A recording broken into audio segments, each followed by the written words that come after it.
Now if we graph our results, the graph is going to look something very much like this. I'm not going to explain the graph. We're graphing big T versus little t. We see that big T goes down by less and less with each 4/10 of a second time interval.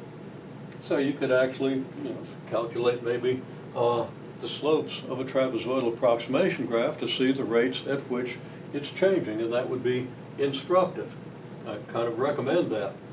So you could do this, this, this, this, you have this, you have this. Now the actual behavior of the system that we're trying to model would actually be a smooth curve, but if we just connect these points with straight lines, we get a trapezoidal graph, and we could label the slopes.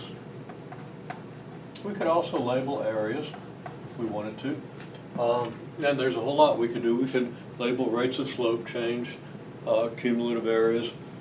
But the interpretation of this problem is related to a problem in your packet where you were calculating temperature as a function of clock time, where the rate of change of temperature had a rule something very much like this.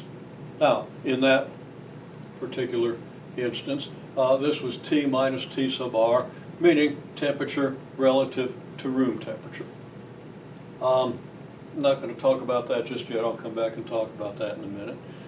I'm just going to say that if the room temperature was 0, then temperature minus room temperature would just be temperature. So this interpretation could be the temperature is a function of time of an object that starts out at 50 degrees and approaches room temperature.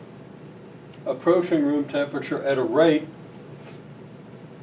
approaches room temperature of 0, okay? And it approaches that room temperature of 0 at a rate that's proportional to the difference in the two temperatures. So the further the temperature is above the room, the faster it's going to change. The closer it is to the room, the more slowly it's going to change. Okay, so there's an interpretation. Now, again, I recommend that you kind of do this as a trapezoidal graph. I mean, right here are your temperatures, here are your times. Very easy to slop down a graph and calculate some slopes. I wouldn't bother calculating areas because for a temperature model, that's not important, at least not for most applications. There are applications where that might be important. For example, the areas might give you a measure of not only how long, but by how much the temperature was above the room temperature, so that the areas might be related to how quickly bacteria is going to grow in this thing. So there are interpretations that might be significant, but for right now, we'll just stick with the simple temperature versus time model. Now, I'm going to go ahead and address what happens if you got a room temperature, and we'll modify this procedure just a little bit.